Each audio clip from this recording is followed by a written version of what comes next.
and kind of trying to channel him as a queer ancestor, and trying to sort of speak to him and trying to sort of learn about the knowledge and the wisdom he might have to pass on to me as a queer person.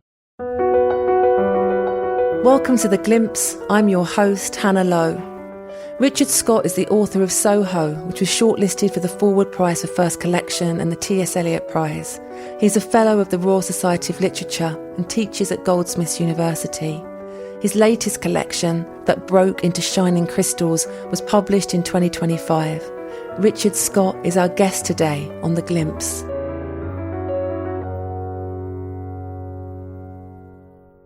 Richard Scott's poems are intimate, radiant and emotionally direct, alive with desire, tenderness and the complexities of queer experience. His work moves with a lyric openness that invites vulnerability without ever losing precision, balancing immediacy with a careful attention to language and form. There is a generosity in his voice, a willingness to dwell in love, memory and the fragile textures of connection. These are poems that feel both personal and expansive, suffused with warmth and a quietly luminous intensity. I'm so glad to have him here on The Glimpse with us. Richard, welcome. Hi, it's so nice to be here. Thanks for having me, Hannah. I'm so glad you're here. I was reading today an interview with you, and you were talking about the length of time that it took you to write this latest book. I think it was 7 years. So I guess I wanted to ask you about the time involved in writing poetry. I mean, presumably the book needed that much time, but do you have any thoughts about why? Or maybe it's just your nature. Maybe you're, not that I'm saying you're slow. You're not slow. Maybe it's quick in poetry years. No, it's a good question. I like to take my time. I mean, I think poetry is a kind of slow art, and poems, sometimes they get finished kind of quickly. Sometimes they take a really long time. And yeah, I'm really comfortable with just like taking my time and kind of going slowly and kind of like trying to learn about the poem and learn about the language and fall into the holes of research and my kind of obsessions. And I'm happy. So it took like 7 years, and it was a lovely 7 years of spending time with things I really care about, like crystals, still life paintings, language, the language of Andrew Marvell's To His Coy Mistress. It seems like almost like an antidote to the kind of high-speed communications of the contemporary age, the Instagram post and the text message, the WhatsApp, the tyranny of WhatsApp, as you once said to me, and I've never forgotten it. Did I? Oh my God. Yeah, I hope so. Yeah, maybe the poem is oppositional to that. I think of this amazing story that it took Elizabeth Bishop 20 years to finish her poem, The Moose. And it just fills me with so much joy because, sometimes a great amount of time and a great amount of slowness and patient work is required to do something. And yeah, that does feel different to a WhatsApp message. Definitely. And it's such an exquisite book. I mean, it's so amazingly accomplished. So I think it wears its time, and there's a kind of a feeling of, the sedimented nature of it. It feels very solid in that way. So I can tell it took 7 years. That's why it's so good. And so we're lucky that we're going to hear you read a poem from it today. So you can just go ahead and read, or you can tell us a little bit about the poem, whatever you're comfortable with. That's so nice. Thank you, Hannah. Yeah, I'm living for your word sediment. Like, that makes me think of like geology, and the book is kind of engaged with kind of geological language, especially in the crystal poems. So thank you so much. Yeah, I mean, I'll read my poem, Red Jasper, now. Red Jasper it's a crystal. It's a very powerful crystal. If you hold it and you can kind of tune into its vibrations, it gives you a great amount of courage. Red Jasper, 38, and I am learning a lot about rocks. This stone nurtures, this stone guides, this stone clears, this stone detoxifies. red jasper, routinely water-worn, etched, red shock when split carries past words, images within its brecciated fissures. Blooded elixir is boy-like. All my life I've been meeting others who suffered the same pressure, subatomic, neurological, of a love which is not love at all, but instead is this attrition, red sand. You shouldn't even think about all that anymore, says so many people and websites. So I get busy writing poems, conduits, shamanic journeys into the sub-mantle realm. It turns out that I am raw, powerful. I feel my purpose crystallize within me. Scabs, little platelets of red jasper are crusting up, forming over my entire body. Something important is happening to me. Thank you. Well, that's such a powerful poem. I was looking up red jasper earlier, looking at images of it, and it's sort of dark red, but almost orangey, and then threaded through with these black lines that appear in that crystal. And I love the way this stone detoxifies. So what strikes me about this poem, and indeed all the poems in the sequence about crystals, is the mix of language. The language of crystals, which presumably was a new language to you, was it? Yeah, in terms of my poetry, absolutely. In terms of my life, maybe like my mum was a homeopath, so some of those words are kind of like slightly embedded in my consciousness, potentially because we had crystals around the house when I was growing up, and you know, we took them seriously, like as really powerful healing objects. But the project of the book is a kind of reaching out for different types of language. So the speaker in the sequence of poems can't say directly what has happened to them, because speaking directly may be too painful, and there's no template to describe exactly the type of grooming or molestation that they've been through. So they're on the hunt for a different type of language or lexicon through which to sing and express themselves. And one of the areas they turn to is the language of crystals. And as you said, that's a kind of mix. It's a kind of interesting fusion of kind of geology, but also kind of crystal medicine, esoteric kind of healing languages too. And I really loved playing around with just kind of like trying to sort of expand the lyric space of the poem with those kind of different vocabularies and sort of see how they would sort of sit next to each other. So, you know, a kind of word like detoxifies alongside a word like brecciated, you know, and just sort of feeling that tension and enjoying the music of it. Yeah, and the word brecciated, can you tell us what that means? Just for anyone I mean, I've looked it up, but I don't think it's a word that is necessarily in everyone's vocabulary. Yeah, I mean, I'm not a geologist. I'll just put this disclaimer out there, but it's a word that is quite important to me because, like, a brecciated crystal is a crystal that holds fragments of older rocks within it. So the idea that this crystal, this new, shining, beautiful, powerful, deeply old, maybe 4 million years old rock, actually contains something broken and fragmentary within it. And it's such a powerful symbol, I think, you know? Yeah, I do. I totally see that in the poem. It's a poem that's about transformation, and it leans a little into the autobiographical, slightly differently from some of the other poems in the sequence. Like even the beginning, 38, and I'm learning a lot about rocks. And then in the third stanza, you shouldn't even think about all that anymore, says so many people and websites. I was thinking, like, so there you're using the sort of much more kind of colloquial language, but it's about the sort of failure of language at that point, isn't it? Or the failure of sentiment, like being told, don't think about this trauma, like move on, get over it, and not being able to do that. Totally. And so both the crystal and the poem offer the speaker an alternative route. Totally. You can tell that it takes me a long time to write my poems because I'm 44 now. So, like, I started that poem when I was 38. So, yeah.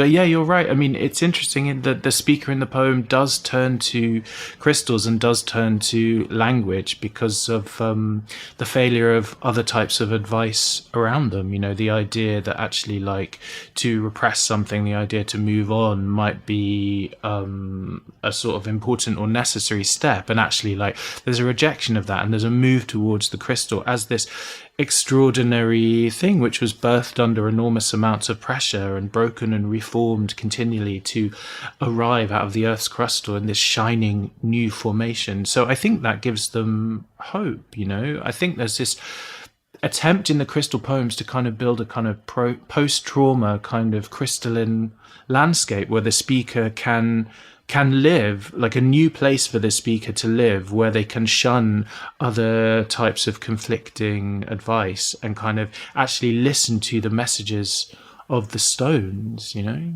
Yeah, it's beautiful. And is there a sense in which the crystals sort of represent like a kind of deep time and a sense where even what you said about the brecciated crystal, if that's the right phrasing, is that it's sort of referring to perhaps the sorts of things that have happened to the speaker happening in perpetuity, back and back and back in time. And therefore the speaker is sort of standing in a lineage of people that have perhaps been hurt in the same way, perhaps not had the opportunity to transform. Well, that's my thoughts. Yeah. Yeah, thank you. I mean, it's really interesting that you talk about time like that. I mean, the crystal is this really shocking glimpse into deep time. Like, the crystal could be 4 million years old, and if you think about the idea of it being brecciated, the 4 million year old crystal, which is, you know, definitely the oldest thing I've ever conceived of or held in my hand, actually might contain something older. You know, these fragments of a rock which have been kind of broken and reformed to make the new thing. So yeah, I think there is definitely a kind of dialogue or an attempt to be in dialogue with kind of deep time. But I guess time works in the lyric space of those poems in a number of different ways. It's trying to touch upon kind of deep time and geology. It's also trying to touch upon, you know, lyric time, like the speaker's mind. The speaker's mind is moving from sort of description to sort of lyric feeling and sort of jumping around like that. But also, I suppose the speaker is trying to be in dialogue with Arthur Rimbaud. So these crystal poems, they're all in dialogue with Arthur Rimbaud's Illuminations, and I'm kind of trying to channel him as a queer ancestor and trying to sort of speak to him and trying to sort of learn about the knowledge and the wisdom he might have to pass on to me as a queer person. And you know, the conduit, the poem, is one of the ways that I can sort of encourage that conversation. You know, the idea to investigate crystals was totally Arthur Rimbaud's idea. You know, I was kind of rereading Illuminations for like the umpteenth time, and it just suddenly occurred to me, like, oh my God, crystals are everywhere within that sequence. Like, crystalline light, shards, semi-precious stones. The flowers are even described as crystals. Like, John Ashbery, one of Rimbaud's translators, calls the poems a crystalline jumble. And I kind of began to realize that Arthur Rimbaud was speaking to me and saying, actually, investigate the symbol of the crystal and investigate the language of the crystal, and that will lead you somewhere. Yeah, it's just amazing, isn't it? That kind of connection or the coming together of Rimbaud's writing The Illuminations and also what was going on in the domestic world of your childhood in the crystals. I often think about writing like it's a sort of looking for signs, you know, and the signs were there and you found them. We had crystals sitting around the house, like there was a chunk of rose quartz on the TV. You know, it just seemed like this deeply fascinating, powerful object. And you know, it took me Arthur Rimbaud's influence to kind of rediscover the crystal. But yeah, it was definitely there in my life all along. And the poem, it's not just about a singular experience, but also about a community. So just going a little bit earlier in the poem, all my life I've been meeting others who suffered the same pressure, subatomic, neurological, of a love which is not a love at all, but instead is this attrition. red sand. I mean, I love those lines. I don't think I fully understand them. Well, I certainly understand the speaker's meeting of other people that have suffered similar experiences, and the love that is not love but attrition. I suppose what you're getting at there is that the love isn't love. It's actually a breaking down of the subject. It's a breaking down, a damaging experience. Totally. I guess it's a case of like using the word attrition to speak about something which feels almost impossible to sort of say out loud, and finding the language of geology, you know, the idea of the stone being worn away by huge forces, like it could be kind of water, or it could be kind of like tectonic shifts, like basically just stripping away the stone. And yeah, the speaker's using that to talk about like grooming and molestation and the terror and the erosion that enacts on the victim. Yeah. And so using that geological language to signpost to something, that is very sadly suffered by millions of people. Yeah, of course. And what's so wonderful about this poem is the sense of healing and the sense of transformation that comes at the end. Really, it's like a physical metamorphosis. The scabs appear on the speaker's body, crusping up. I love that word. Forming over my entire body. And then that last line, which is such a like air punch for me, like it's like a woo, like something important is happening to me. Yeah. I think it's such a championing of maybe not being healed, but stepping into healing or something along those lines. Yeah, I hope so. It's really nice the way you talk about those lines. Thanks for seeing that in them. Yeah, I mean, I hope that's right. Like, I hope there is a kind of move towards the end of the poem into some kind of illumination, like understanding more about something, like being able to say it. Like I believe that the lyric poem is kind of like an illumination device, and it can sort of help you understand something more. So like certainly there's this move towards self-knowledge, and there's a move towards kind of building like a homeland for the speaker, this kind of post-trauma crystalline homeland. That's like a porcelain idea, like the poet might build themselves a homeland in words. So yeah, I think they're moving towards like self-knowledge and a different kind of home. And yeah, it's definitely not as simple as something like healing, because actually trauma reshapes the brain. So actually maybe it's about embracing the new shape, and the new shape as evidenced by the shining crystal, which is this new extraordinary powerful shape. Yeah, and I'll tell you one word that is unexpected in the poem for me, although it makes perfect sense. It comes from neither the crystal language or like the everyday vernacular of the speaker, is when you say shamanic journeys. It's a real like sit up and listen. And of course, you've already talked about the idea of ancestors. I wondered if that particular word, was that a sort of deliberate choice? Yeah, so interesting. You kind of like zooming into that word. Like I love how granular that is. Like I guess I'm kind of thinking about my queer ancestor Arthur Rimbaud as being a kind of shaman, and kind of like opening the door into another world, like showing me a kind of vision, like showing me the kind of the visionary landscape of the crystal, and me somehow trying to sort of accept that. Like I do think Arthur Rimbaud definitely saw himself as a kind of a visionary or a kind of shaman. He was trying to glimpse other worlds that he created through language, and you can see that when you read Illuminations. I mean, they're just so unbelievably wild. They're these like colourful slides of these impossibly surreal fairy tale symbolist landscapes, these queer landscapes, and I feel like he's trying to show me those things. So I guess I'm trying to sort of like embrace him as a shaman, this powerful figure who stands between two worlds and can give birth to the vision, can show a glimpse of the other, another dimension. Yeah, I love that. So beautiful. And we'll talk more about queer ancestry when we talk about the poem that you've chosen as your inspiration. But for now, it's time to take a break. So thank you, Richard. Look forward to speaking more.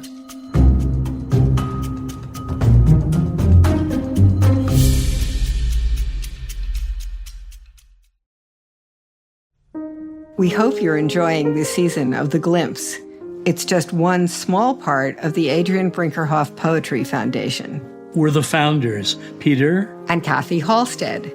Our goal is to make great poetry more accessible to everyone And we do that in a variety of ways through partnerships, our film series, this podcast, and our website, brinkerhoffpoetry.org. We hope these works will lure you into a parallel universe, the way a Mobius strip brings you into another dimension without leaving the page you're on. Thank you so much for listening. Welcome back to The Glimpse. My guest is Richard Scott. And Richard, you're going to read a poem that you've chosen as an inspiration. And you're welcome to say a word or two about the poem before you read it, or you can just go ahead and read. I'll read the poem because it's such a spectacular poem. So it doesn't need any introduction as well because it's really famous as well. So this is a poem by Allen Ginsberg, A Supermarket in California. What thoughts I have of you tonight, Walt Whitman. For I walked down the side streets under the trees with a headache, self-conscious, looking at the full moon. In my hungry fatigue and shopping for images, I went into the neon fruit supermarket, dreaming of your enumerations. What peaches and what penumbras, whole families shopping at night, aisles full of husbands, wives in the avocados, babies in the tomatoes, and you, Garcia Lorca, what were you doing down by the watermelons? I saw you, Walt Whitman, childless, lonely old grubber poking among the meats in the refrigerator and eyeing the grocery boys. I heard you asking questions of each. Who killed the pork chops? What price bananas? Are you my angel? I wandered in and out of the brilliant stacks of cans, following you and followed in my imagination by the store detective. We strode down the open corridors together in our solitary fancy, tasting artichokes, possessing every frozen delicacy and never passing the cashier. Where are we going, Walt Whitman? The doors close in an hour. Which way does your beard point tonight? I touch your book and dream of our odyssey in the supermarket and feel absurd. Will we walk all night through solitary streets? The trees add shade to shade, lights out in the houses, we'll both be lonely. Will we stroll dreaming of the lost America of love past blue automobiles in the driveways home to our silent cottage? Ah, dear Father Greybeard, lonely old courage teacher, what America did you have when Caron quit poling his ferry and you got out on a smoking bank and stood watching the boat disappear on the black waters of Lethe? Thank you. Yeah, such an amazing poem. But tell us specifically, Richard, like what does this poem do for you? I mean, so much. I mean, I love it so much. Like, yeah, just reading it there, I was really struck also by just the tonal shifts in it as well.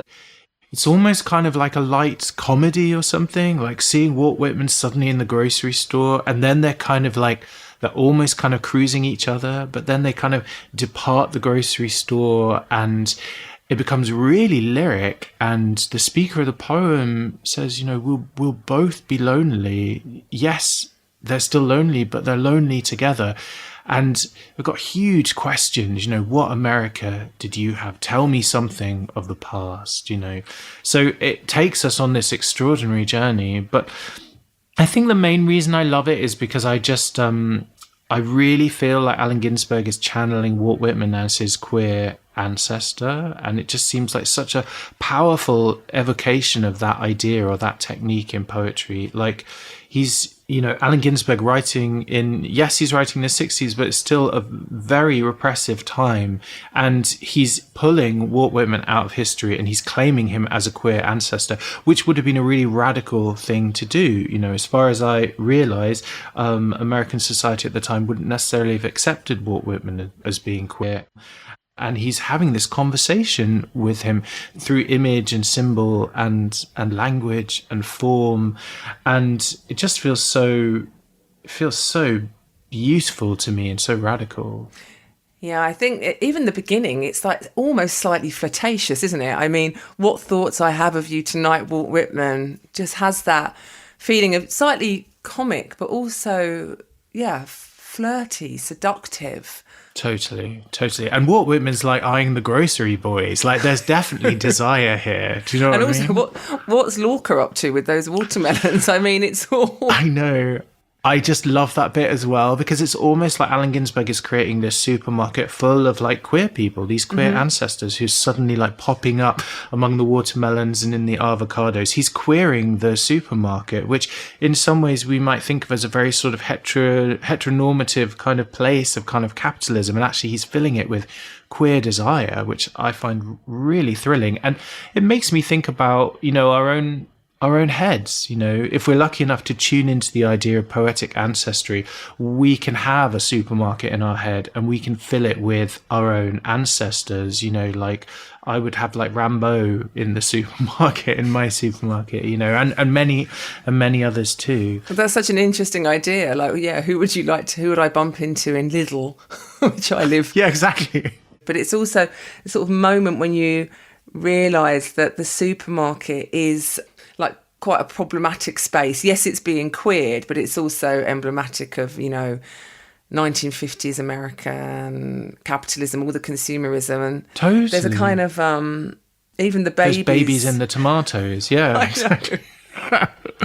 Yeah, and it's only through the power of having a queer ancestor. So Walt Whitman inspires the speaker of the poem to taste everything and never pass the cashier. And so I think of this technique of being in dialogue with your poetic ancestors as so powerful and disruptive. You're allowed to do whatever you want in a space that's essentially been constructed. It's an extractivist space in terms of money, but it also was reinforcing ideas of the nuclear family and gender roles, etc., etc. And here are these, literary heroes cruising each other. It's so beautiful. Yeah, exactly. And fun. It's fun. Yeah. But you're right. There is a turn in the poem. I mean, there's a number of turns there's a turn when, of course, he just sort of it's almost like he just diverts his gaze when he sees Lorca, addresses Lorca, then goes back to Whitman. Then they're in the supermarket. They never pass the cashier.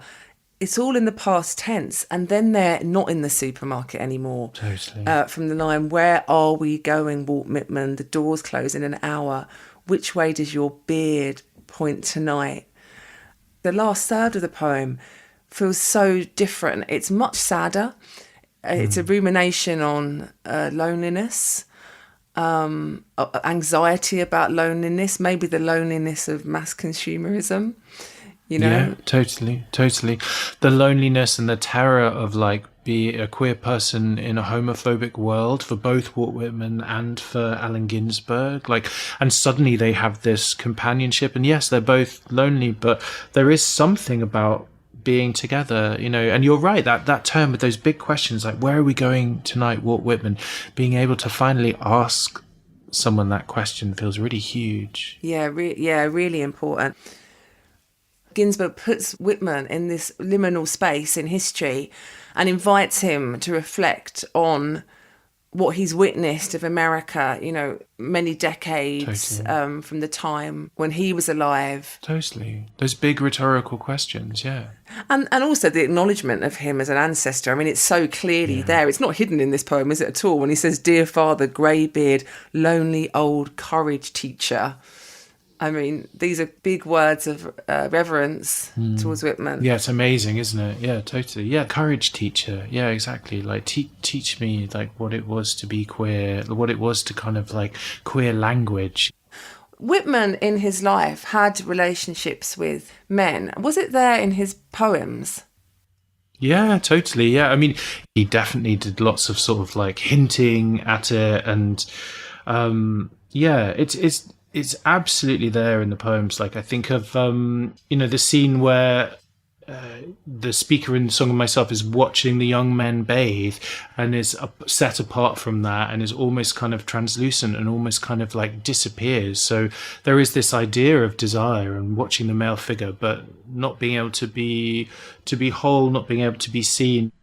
I remember reading, an interview with someone who had actually worked with Walt Whitman, and how Walt Whitman had never used the word gay or the word queer, which is not necessarily maybe shocking in the 19th century, but just this idea of like being in charge of so much language, but also afraid of certain terminology and afraid of certain words, which I found really sort of heartbreaking. So it's why I think it's such a radical poem. Like Allen Ginsberg is suddenly less lonely because he's got Walt Whitman, he's got his queer ancestor. And Whitman is less lonely as well, because he must 100%. There's that sort of the loneliness of being the outsider, or the potentially positioned as the pariah figure. 100%, exactly. Which Ginsberg, reaches out across time. Exactly. It's magical. It's visionary. Yeah, exactly. He sort of like helps Whitman almost come out. Yeah, I was thinking that. I was thinking it's something like that. The next generation of writers that want to write about similar subjects, or anyone really that wants to explore queerness, however they're living or experiencing it. I mean, I've certainly heard you talked about in that way by, I was about to say younger writers, but that's never quite factually true. It could be writers younger in poetry years. Well, thanks. That's very overwhelmingly nice of you to say that. Well, I know it to be true. And I've really enjoyed talking to you about this poem, Richard. Thanks so much. And hearing you talk about Red Jasper. Before we finish, I'd love to ask what you're working on at the moment. I know the year after you've had a book out can be a quite strange year, not necessarily a productive one. Will you maybe having another experience? Yeah, great question. I have to say, I want to say also, I've really loved talking to you. Thank you so much, Hannah. You're very welcome. But yes, good question. I'm working on poems. Recently I've been writing about the bog, the kind of bog in the landscape. The bog is this really extraordinary kind of living generative wound in the landscape.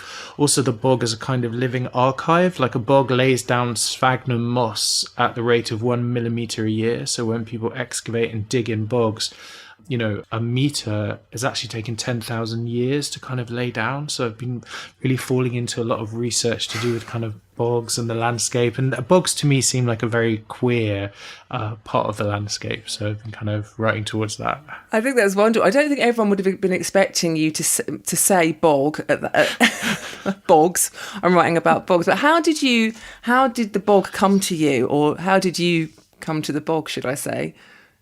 I mean, it began as this really lovely commission through Edinburgh University.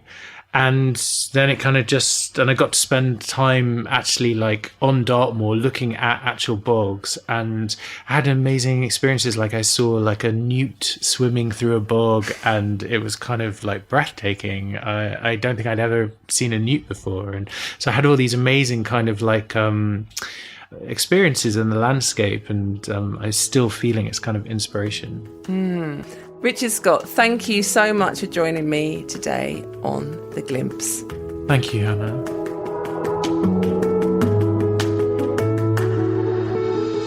Thanks for joining us today. I'm your host, Hannah Lowe.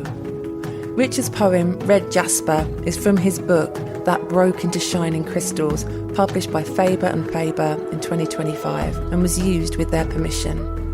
Allen Ginsberg's poem, A Supermarket in California, was originally published in Howl and Other Poems, and currently appears in Collected Poems 1947 to 1997. Copyright 1956, 1959 and 2006 by the Allen Ginsberg Trust. It was used by permission of the Wiley Agency, LLC. Coming up next week, Jason Allen Payson talks about interrogating the pastoral genre and the politics and privilege associated with treating nature as a pleasure, not just a resource. Make sure to subscribe to The Glimpse wherever you get your podcasts. You can also find episodes on our website, brinkerhoffpoetry.org/podcast. We'd also love to hear from you. Drop us an email at theglimpsepoetrypodcast@gmail.com. The Glimpse is a production of the Adrian Brinkerhoff Poetry Foundation. I'm your host, Hannah Lowe. Our senior producer is Jennifer Wolfe. Kat Yor is our technical director and mixing engineer. Editorial director Amanda Glassman is our curator and production coordinator. Amy Holmes is the Foundation's executive director, and our co-founders are Kathy and Peter Halstead. Thanks for listening.